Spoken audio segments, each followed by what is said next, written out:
Welcome back to the in our YouTube channel, the home of album reviews, discography guides and think pieces. Now today's review is a review of the brand new Muse album called Will of the People. Now Muse are a band that I've had a bit of a love-hate relationship with for quite a while now, because I'd be lying if I said that I didn't quite enjoy a lot of their bigger singles like Plug-in Baby, Starlight, Uprising, Nights of Cydonia, you know, because when their style works, and sometimes it really does, they have a very kind of anthemic, dramatic, kaleidoscopic writing style that serves them very well, I think. But they're also a band that I've admitted in the past I cannot stand for long periods of time, because either their sound is just so full on and so melodramatic and so over the top that it just kind of repels me away from it, or like I've discussed previously on this channel, when I listen to their albums like Simulation Theory or The Second Law, they were basically only listened to by me to basically complain about the like genre experiments being half-baked and dislikable. So I haven't got the best track record with them, although with this new album I did have some reason to go into it with quite like positive expectations, and that is the recommendation of a good friend, Mr. Joe Allen, otherwise known as Super Galaxy Fist on Twitch, who recommended it to me, saying like, oh, you know, I listened to the new Muse album, and I know you might be a bit skeptical, but there are layers upon layers of stuff to talk about. Like, it's really good. So I thought, you know what, given that he's like a very like, I'll take his opinion quite seriously because he's a really cool guy, so, you know, I thought it'd be rude of me if I didn't try and sit down and give this album a proper listening to. Although, as with any Muse album rollout, there was a bit of an air of skepticism, mainly because its marketing as a sort of dystopian political concept album is kind of a little bit pretentious to me and just kind of felt a bit odd, for lack of a better term, and some of the track titles alone just left a bit of a weird taste in my mouth. But aside from Joe's recommendation, another reason why I had to kind of be excited about this album is that they basically marketed it as kind of a greatest hits of new songs, is what they said. So kind of, you know, doing all angles of their sound to the best of their ability, which obviously might not make for the most cohesive album in the world, but why not show the fact that you can do so many different genres at the top of your game in this time in your career? Because like, Muse has been well established for a very long time, and so an album like this at this point in their career kind of makes sense. So after a good few listens, here's what I thought of Muse's brand new album, Will of the People.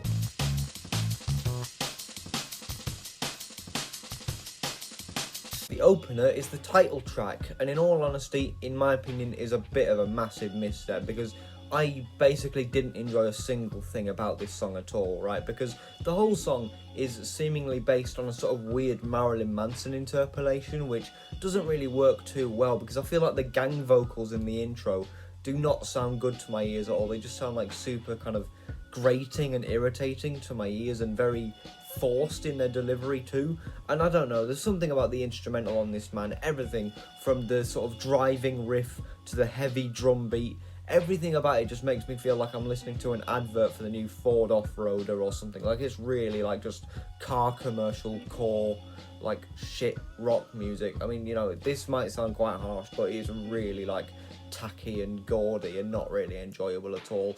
And I think a lot of the vocal and guitar effects are just super tasteless as well, especially when in the chorus, when Matt Bellamy's going for a bit of a falsetto, the sort of weird distortion effect they put on his voice is just so annoying, and the weird sort of squelchy guitar effects at points as well just rub me the absolute wrong way. So it does say something that the opening statement of your album goes this catastrophically wrong. I don't know whether I'm getting my words right, but like the guitar effects are annoying, the vocals are irritating, the songwriting is not good at all. It just makes me sound like I'm watching a car advert. Like it's just like a massive misstep. And like, you know, for a title track, lead single and all that stuff, I mean, I really don't know what they were thinking with this one personally. And on top of that, a lot of the lyrics, and this is a trend throughout the album, so get ready for this, but a lot of the lyrics on songs like this, because it's obviously a concept album about kind of dystopia and whatever, but a lot of the lyrics in terms of like rebellion are just very general, like you can't overpower us, you'll never take us down kind of lyrics. And it's just like, it's so general to the point where it's like, I get that you're going for a concept, but at least like try a bit harder, please.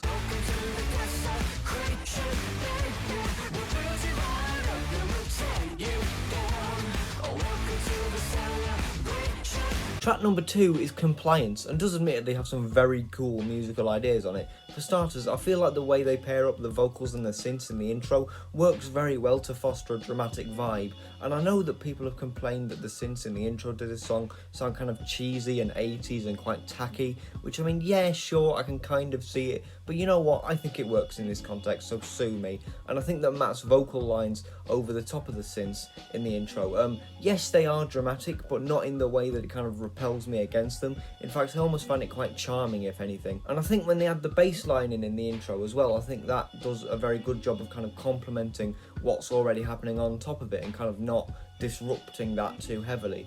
The only problem is that when you get into the verses, while I do like the vocals and the kind of ethereal synth pads that go throughout the verses, the beat and the guitar is just super weak. Like, the beat just has no energy or oomph to it at all. The guitar lines are super bland, so you know, that's not great. But then when you put that same incredibly weak beat over the synths and the vocals in the chorus, it makes what could have been a really cool, dramatic kind of, you know, uplifting moment just sound really flat and boring, which is really, really a shame. And I feel like the bridge in this song, I have no idea what they were going for, because the rest of this song has this very 80s, very anthemic kind of power ballad vibe going almost, but then it's almost as if in the bridge they're like, okay, what can we do next? And then somebody just randomly went, oh, I know, distortion.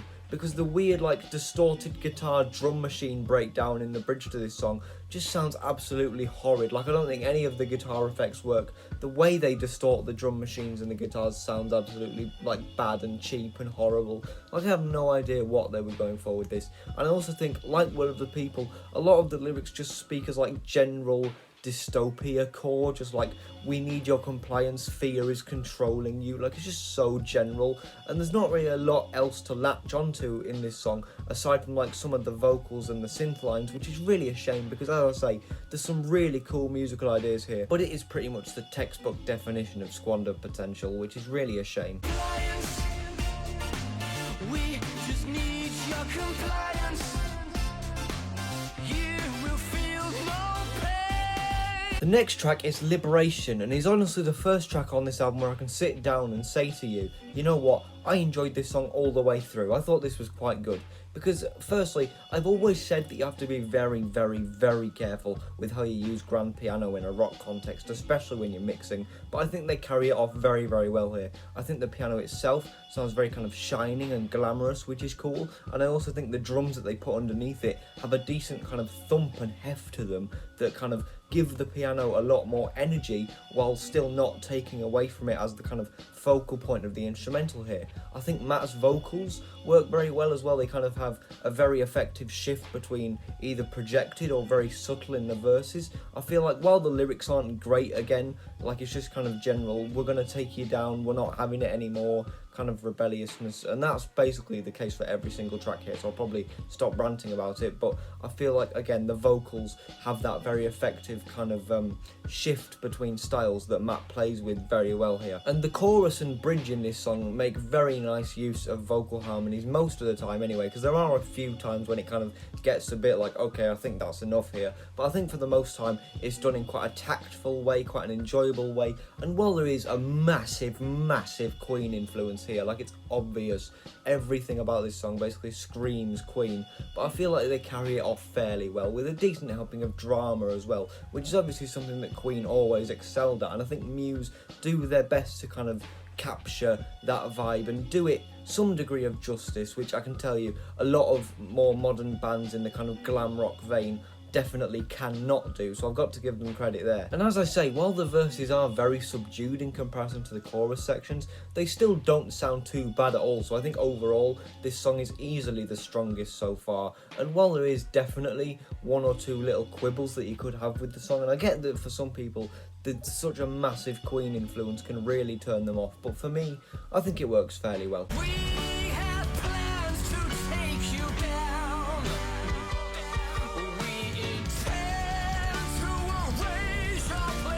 Track number 4 is the lead single, Won't Stand Down, and while there are a handful of questionable musical moments here, there's also quite a few moments that sound really cool to my ears. For starters, I feel like the verses with the kind of heavy reggae sections just sound really ugly and tacky to my ears, like everything from the massive thumping metallic drums to the distorted guitars and vocals. Like, it all just sounds really ugly to my ears. Like, the distortion they use does not sound good at all. I've heard people compare it to like a really bad Imagine Dragons verse, and that's actually quite true, to be honest.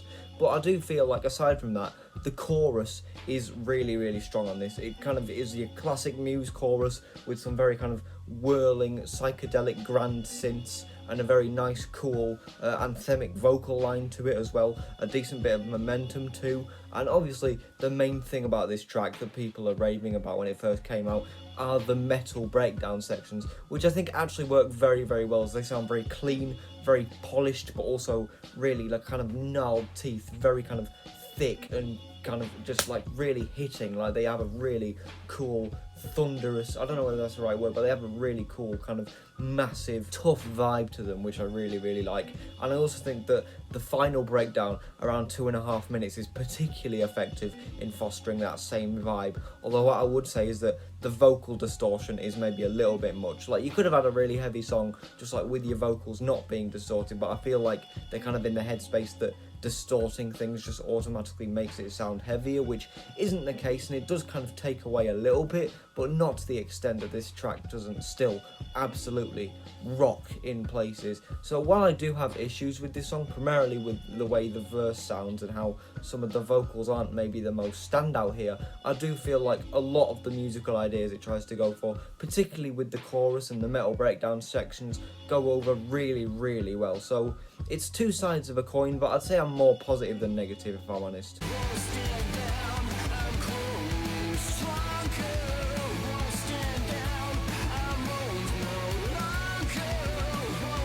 The track at the halfway point is called Ghosts, brackets, How Can I Move On? And while the potential for a Muse power ballad to be overly melodramatic and horrendous was absolutely through the roof, I feel like Matt does quite a good job at very much keeping the restraint with this track, both instrumentally and vocally, because I feel like they could have done so much more, like add a load of instruments to just make it sound super tacky, but just having it be Matt and a piano I think was a very smart choice. And I also think that while the piano does sound fairly plain, like a lot of the progressions that it's playing aren't anything that we haven't heard like quite a few times before, I do think it actually sounds quite pretty in places, so I will give it that.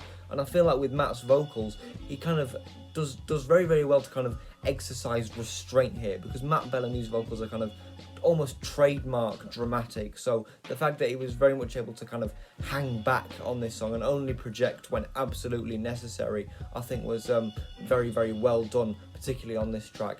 And I've heard some people say that the lyrics to this track read a little bit weird, because I feel like it's supposed to be a track that's dedicated to the loss of COVID victims, which is obviously like a very worthy lyrical topic, but a few people have said that to them it kind of comes across like a breakup song, which I can kind of see, but for me I feel like the intent was there, and the fact that you can read it as that, while a little bit odd, doesn't take away from that intent. So I feel like for all intents and purposes, it's really not done that badly. I would say that my only main problem is that the chorus does sound a little bit melodramatic, mainly because it is one of the only main parts where Matt projects, and a lot of the melodies that he's singing on here are just kind of very generic kind of piano power ballad stuff, but for the most part it really is a decent effort. Like, they really kind of dialed it down a lot on this track, and I feel like for all of the ways it could have gone wrong, them dialing it down to this degree was absolutely the right thing to do, and so I think it comes across quite effectively actually. Oh, and there's also some nice vocal harmonies near the end too, forgot to mention that, but yeah,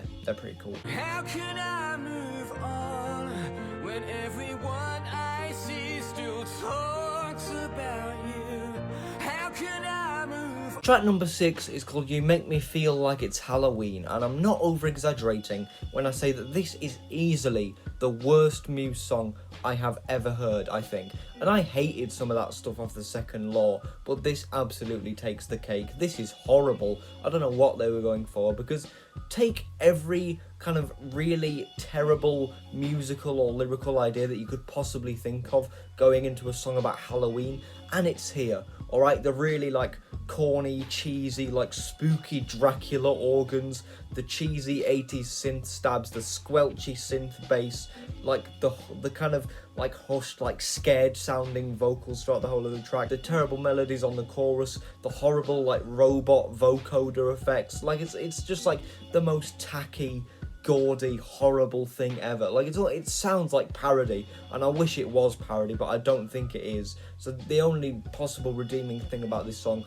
is basically gone. But even if you strip all of the tacky like Halloween bollocks away from this song, it still sounds terrible because the guitar and the drums are mixed like crap and sound really flat, and I feel like the central lyrical metaphor doesn't even make sense, because I feel like although lyrics that seem to be about kind of being trapped in a paranoid or abusive relationship, they are kind of vaguely intriguing, but I feel like comparing it to Halloween is a little bit of a whoops on their part, because I feel like Halloween more today is kind of associated with kind of, you know, more sort of mysticism and kind of general whimsy and kind of folk tales and superstition more than actual horror. So I feel like comparing it to Halloween in this instance was a little bit of a misstep. So pretty much everything from the instrumental to all the horrible lyrics and the vocal performances to the mixing, everything about this song is basically a huge failure on every single level. And on top of that, I don't understand what the hell this does for the concept of the album. It feels like they had a concept going, whether I liked it or not, for most of this album, and then all of a sudden this comes out and you have no idea what to do with it. But yeah, this is horrible. Like, I don't know what they were doing.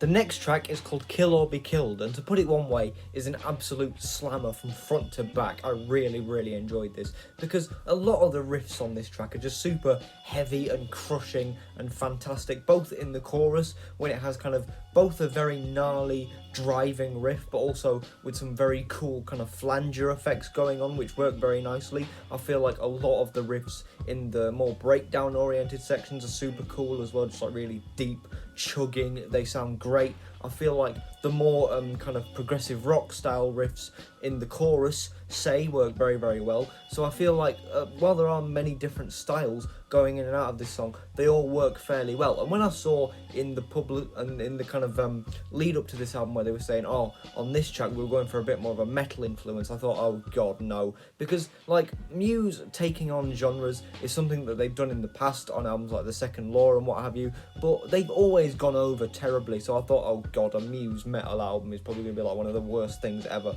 But I feel like they actually carry off the sound in a very respectful, very tactful way. And they said that they basically use this song as a way to try to get good at making metal music, and I feel like this is actually a very honourable first attempt. And I haven't even talked about everything that I like about the song, so I'll do that now. So like I say, the riffs throughout sound great, but I also think like in the verses, the way they use both the drums but also the synths and Matt's vocals in the verses create a very dramatic but also kind of adrenaline pumping vibe. Like there's always a sense that something big is happening, and I feel like the way the verse builds that up is very effective. And while the pre-chorus is maybe one of the least memorable parts of the track, it still works very nicely as a build-up. And I feel like again in the chorus, Matt and the synths complement the riff fantastically. The riffs are cool and like really swirling and psychedelic, and I feel like Matt's vocals are very dramatic over this section, but they balance being catchy and being dramatic very well in my opinion, because this is one of the only true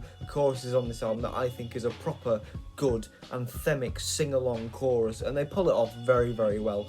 In terms of the breakdown section, as I say, the riffs are incredible, and I feel like Matt's death growls in the song work very well. And again, like the more heavy thing, I didn't think they would ever be able to pull this off properly, but they do. I would say that some of the distortion they use in this section, particularly in the breakdown, because they're trying to make it sound super heavy, is kind of a little bit overdone, like with Won't Stand Down, where they kind of overuse distortion in place of heaviness. It can sound a little bit odd, but it does not take away in any way from just how much of an absolute monster this song is at times. And even when it's not at its heaviest moments, I feel like the more dramatic moments go over much better. I feel like Matt's vocals are much more consistent.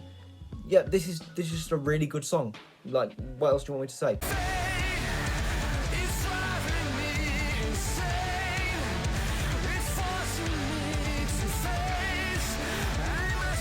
Track number 8 is called Verona, and is one that I'm not really sure how I feel about it, other than that it is just incredibly nondescript. But I don't know whether that means that I don't hate it, or whether it's so nondescript that I find it dislikable. Like, I really don't know. Because for starters, I do think that some of the synths and the atmospheres in the intro sound fairly alluring, and I feel like Matt's vocals, while dramatic, do sound decent for the most part, aside from his falsettos, which I don't think have ever sound good personally. But yeah, as I say, my main problem with this track is that while I do like a lot of the bass instrumental here, like I think it's decent, although I do think that maybe the 80s arpeggios and some of the guitars kind of take away from the more alluring qualities of it. Like, I think the instrumental sounds decent, if a little bit generic, but my main problem with this song really is that it spends 5 minutes building up to something but then going absolutely nowhere, because what it builds up to is essentially just an extra drum beat laid on top of it with too much reverb on it. Like, literally,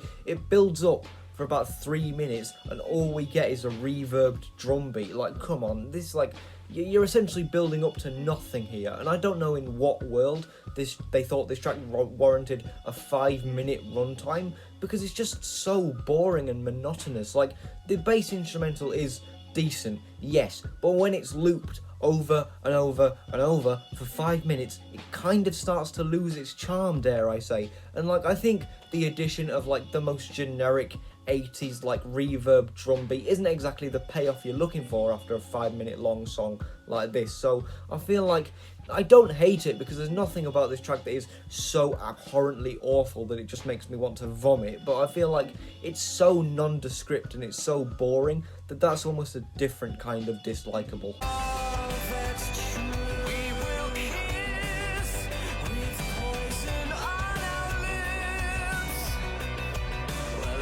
The penultimate track is Euphoria, and it's at this point that I really have to sit down and go, what the hell were they thinking? Because like the last track, this is just an incredibly boring, generic, middle-of-the-road 80s dress-up style track. Like, I don't really know where to start, to be honest, because the guitars and the synths in the verses here just sound super ugly. Like, the guitar effects don't sound good, the synths sound super tacky, and like, yes, they sound like they're from the 80s, but that's like, that doesn't necessarily mean it's good. And I feel like a lot of the drums and the vocals in the verses sound really stilted as well. Like, the drum beat has like no life in it, like it just sounds really stiff. And Matt's vocals, it almost kind of sounds like he's straining to get the words out. I don't know what is going on there. And I feel like one of the only things I can give this song is that some of the guitar and vocal melodies in the pre-chorus do sound decent and have a kind of intriguing quality to them, which I like. But the verses just sound really, really ugly and kind of, I don't know what they're going for, but it doesn't really sound good on any account. And I feel like the chorus is just such generic 80s power ballad fodder that it's almost like laughable. Like, again, I guess Verona was kind of the more progressive edge of kind of 80s that they wanted to play with here, but I feel like with them going with the kind of 80s power ballad angle, it's almost gone even worse here, because I feel like the melodies are just so over dramatic and so like cliche and so like there's nothing original about this song to me, particularly in the chorus. And I feel like this is why people have a problem with Muse trying to like try out different genres in their albums, because most of the time they can't do it. They proved it with dubstep on The Second Law, they proved it with kind of synthwave on Simulation Theory, and they've done it with synthwave again on this album with Verona, but also with 80s rock power ballads with this song. And obviously, as you can tell, I'm not a fan at all, really.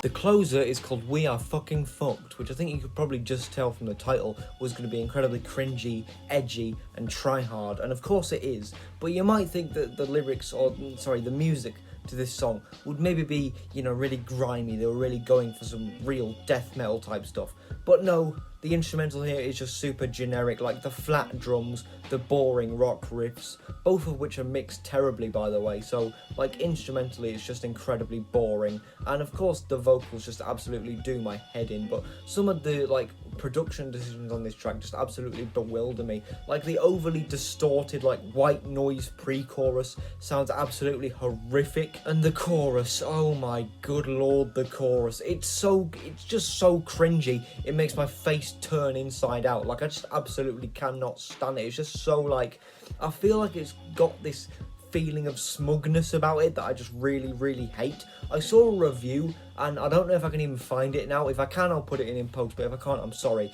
But I remember somebody described this song as gloriously sarcastic. I mean, no, it's not gloriously sarcastic. It just sounds smug and lazy, and just like, because the chorus melody on this, it literally just sounds like, oh, we are fucking fucked. It's as if they're trying not to put effort in, which obviously doesn't ring very well when you're trying to listen to an album for like good things to say about it, when one of the things you're saying about it is that it sounds like they're trying to not put effort in, but it just sounds so smug and so lazy and so like up itself that I just cannot stand it at all. And like the bridge on this song, I have no idea what they were going for, like the bridge / outro, because again, it sounds like a really bad System of a Down ripoff. Like the vocal harmonies don't work nearly as well as they have done on previous tracks, and like Matt's shout of hey, it just sounds like really it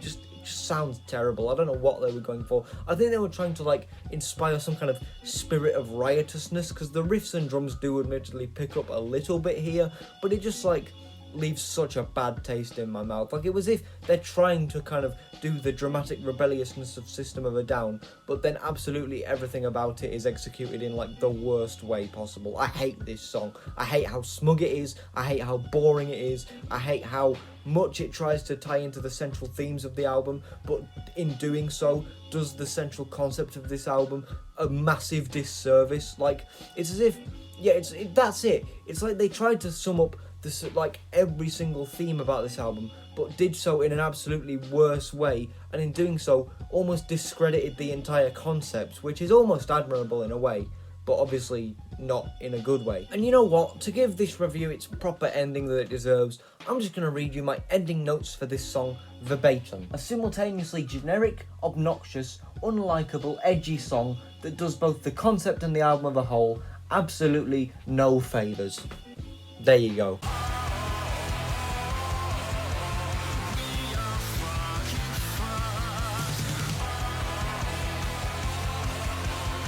So, what did I think of Muse's brand new album, Will of the People? Well, I don't think you have to be a psychic to realise that I didn't enjoy this album very much, really. Like, yes, there were a handful of decent tracks here, like, Liberation, or Ghosts, or Kill or Be Killed, and there are a few other decent musical ideas here, but again, they're kind of, like, they manifest themselves as, like, 1 minute, or, like, a couple of instruments in the context of a 3-minute long song that, truth be told, I didn't really end up enjoying all that much, whether it's Compliance, I guess Won't Stand Down I probably enjoyed a bit more, but again, it is just handicapped by, like, some of Muse's worst ideas. And that's the thing, I feel like on this album, Muse are their own worst enemy, because they tried to go for a really grand, like, dystopian concept album, but the actual execution of it is just really generic and surface level and not done very well at all. I feel like, them trying to do a kind of greatest hits, like, a collage of all our best stuff, just leads to the album really, like, feeling very, very unorganised and very messy. I feel like while a lot of the songs weren't necessarily awful, I feel like there were a handful of very generic moments like Verona, but also, of course, what I think is some of Muse's worst material to date, and even some of the material that I thought could have been salvageable was ruined by, like, either very bad production in some cases, or just, like, the most, like, elevated, potent Muse-isms, but, like, done in the worst way, like, the over-dramatic vocals, the tackiness of it just sometimes absolutely ruins some of these songs. So I think that's the problem, is that while there are a handful of good tracks here, it feels like for most of this album, Muse tries so many things to such a potent degree where, like, if it goes wrong, it really, really goes wrong. And I feel like that's almost a credit to them, because I feel like on previous albums, they kind of dipped their toes into doing certain stuff, and so if it didn't pan out, in like the best way possible. It wasn't so bad, but I feel like with this album they go so far into doing whatever they're doing that when it goes wrong, and it goes wrong quite a handful of times, it goes absolutely horrendously wrong. So in terms of a score for this album, it's very, very difficult because, like I say, there are a handful of decent tracks here, some decent musical moments in the context of tracks too, but some of this album I absolutely just cannot stand at all. So I don't know, oh god, right, I'm gonna say light 4, but I swear to god it is teetering on a strong 3, like 1 inch worse and it would have been a 3, no question, but I think it just about manages to sneak into the light 4 category, so I think they should be grateful if anything for that. So I hope you enjoyed the video. If you did, please do consider liking and subscribing, it would really mean a lot to me. In terms of the video schedule, I know I updated your last video, but I think I've got more of a clear idea of what's going on now. So the next video should be the first part of the discography guide, a couple more album reviews, maybe 2 as well. The next episode of Not So Forensic Record Society should be coming out as well. The cross-channel collaboration should also be coming out around that time, so look out for that. It will be very, very good. In terms of like looking a bit further on, I'm quite enjoying how in the September, October area there's a few really, really big releases coming up, like some of the year's biggest albums from the biggest artists, so I feel like I'll have a really good time really getting my teeth into those, and I feel like they'll probably make for some of the better reviews of the year too, so look out for those, and until next time, I'll see you all later.